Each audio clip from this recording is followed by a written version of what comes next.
जल, जोरू और जमीन, इस दुनिया के झगड़े तीन, खून हुआ इंसाफ का, लाल हुई ये जमीन, कैसी दुनिया कैसे लोग। दर्शकों, अभी तक आपने देखा पारस की विचित्र व रहस्यमयी हरकतों को देख सभी हैरान हो जाते हैं। स्कूल में जहां अन्य बच्चे पढ़ने के बाद सभी खेल कूद में व्यस्त होते हैं, पारस अकेले में नाग देवता के साथ खेलता है, जिसे देख सभी बच्चे डरकर भाग जाते हैं और प्रिंसिपल से उसकी शिकायत करते हैं। इधर इंस्पेक्टर अमित को हेड कांस्टेबल सूरज खबर देता है कि टोनी कहां छुपा है। इंस्पेक्टर अमित उसे गिरफ्तार करने हवेली से बाहर निकलता है। ये बात देख भानु गहरी सोच में पड़ जाता है और मन ही मन प्लान बनाता है। खंडहरों के बीच छुपे टोनी को जैसे ही अमित पकड़ना चाहता है, वो उन्हें चकमा देकर भाग जाता है। इससे पहले कि टोनी को पकड़ इंस्पेक्टर अमित सच्चा युगलवा पाता, नकाबपोश भानु उसे गोली मारकर भाग जाता है। टोनी की घटना स्थल पर ही मौत हो जाती है। इधर पारस को मना करने के बावजूद भी अजीबोगरीब हरकतें करने से बाज नहीं आता, तो अन्य बच्चों की शिकायत पर उसे स्कूल से निकाल दिया जाता है, जिसके कारण सभी परेशान हो उठते हैं। इधर विजय बाबू की वसीयत पढ़कर जब वकील सुनाता है, तो सभी उनके द्वारा किए गए वसीयतनामे को सुनकर आश्चर्य में पड़ जाते हैं। अब आगे हमारी तो समझ में कुछ नहीं आ रहा है। ना जाने किसकी नजर लगी है हमारे पारस को। जब से आया है बहकी बहकी बातें कर रहा है। हाँ, तो इसीलिए तो उसे हॉस्टल से निकाला गया है ना। सुना है सांपों को पकड़ के उनसे खेलता है, उनसे बातें करता है, उल्टी सीधी भविष्यवाणी करके लोगों को डराता है। अब ऐसी हरकतें कोई पागल ही कर सकता है ना। और वैसे भी पागल को कभी भी खुला नहीं छोड़ना चाहिए। उसके दिमाग का क्या भरोसा, कभी भी कुछ भी कर बैठे। इसका तो बस अब एक ही इलाज है, मेंटल हॉस्पिटल। वहीं डॉक्टर इसका अच्छे से इलाज कर सकते हैं। भैया, मेरी एक बात समझ में नहीं आ रही, आप लोगों ने कैसे निर्णय ले लिया कि पारस पागल हो गया है? और नहीं तो क्या, उसकी हरकत देखी है। सारा हॉस्टल उससे परेशान था और मैं जब उसे लेने गया तो मुझे डांट कर कहता है, मुझे। भानु, कैसा भाई है तू? हैं? तुझे अब याद आई है मेरी?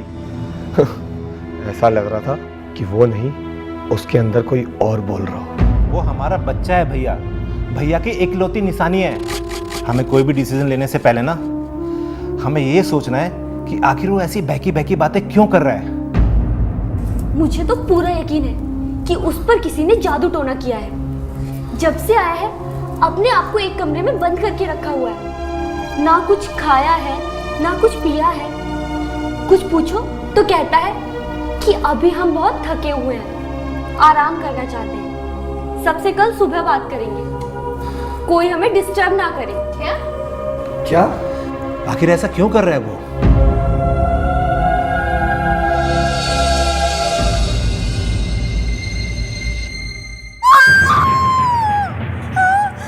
मैंने कहा ना कि मुझे डिस्टर्ब मत करो। डिस्टर्ब मत करो, डिस्टर्ब मत करो।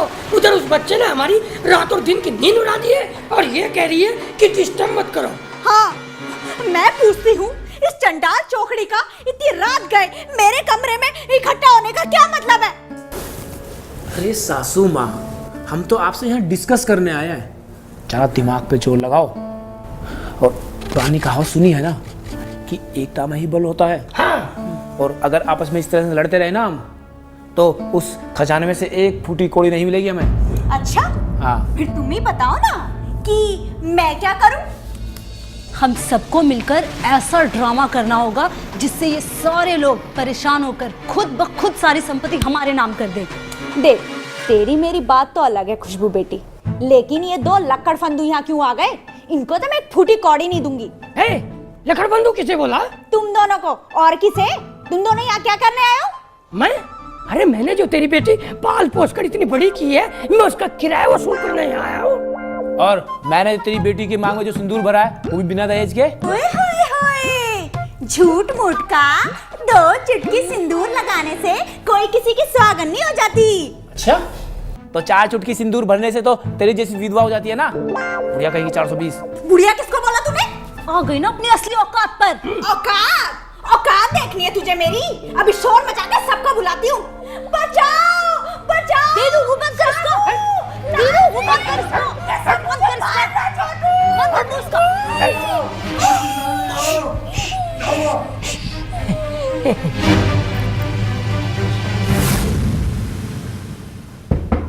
अरे क्या हुआ? ये शोर कैसा था? अब कुछ नहीं, वो माँ को कभी कभी दौरा पड़ जाता है। वे दोनों अंदर क्या कर रहे हैं?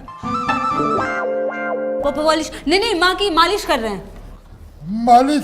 अच्छा अच्छा, थोड़ी मालिश मैं भी कर दूं, बसंती जल्दी ठीक हो जाएगी। नहीं, उसकी कोई जरूरत नहीं है, अब माँ ठीक है, आप जाइए।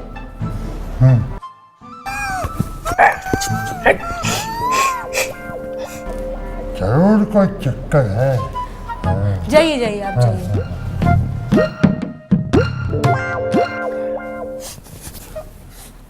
सुन बुढ़िया, अगर आज के बाद तू फिर इतनी जोर से चिल्लाई ना तो तेरा यहीं गला दबा दूंगा, समझी ना? हाँ, और मार कर फेंक देंगे किसी ऐसे गंदे नाले में जहां देख कर के लोग कहेंगे कि बसंती 420 थी, भाग गई। और हाँ, हम जानते हैं कि हम नकली हैं और तू भी नकली है, इसलिए कहता हूँ कि साथ मिलकर रहेगी तो उस खजाने में से कुछ माल पानी मिल जाएगा, वरना तू जानती है ना।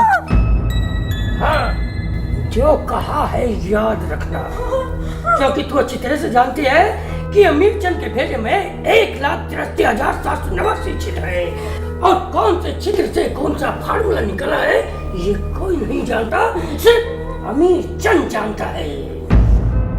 काट के रख दूंगा, काट के।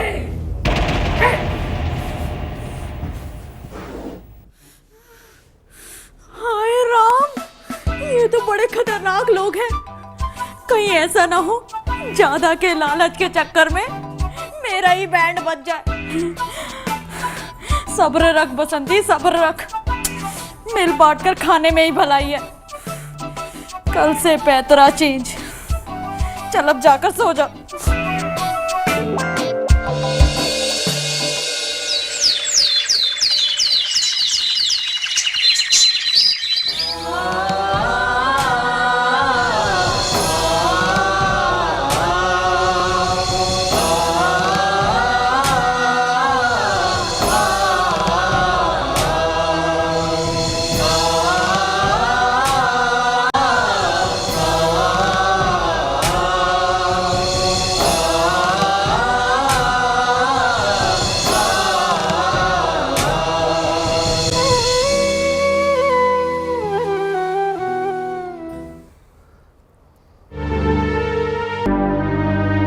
देखा, अभी तक पूजा पाठ नहीं लगा हुआ है लड़का। माँ की तरह ये भी पुजारी ही है। ओफो, बाकी बातें बाद में कर लेना, पहले नाश्ता लगाओ। और ये चाय कहाँ है? शामू लेने गया है। शामू, चाय ला। अब तक ये तो बना दो।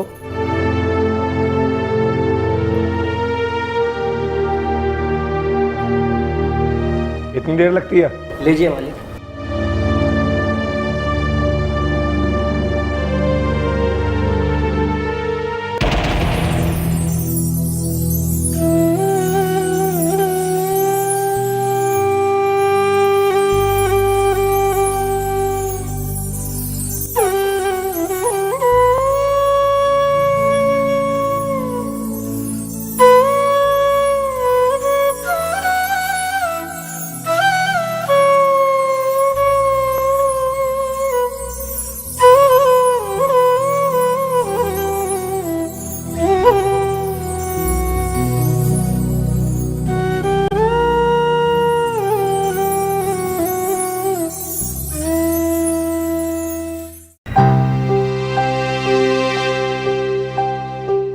अच्छा, तो आप लोग पारस को पागल समझते हो ना?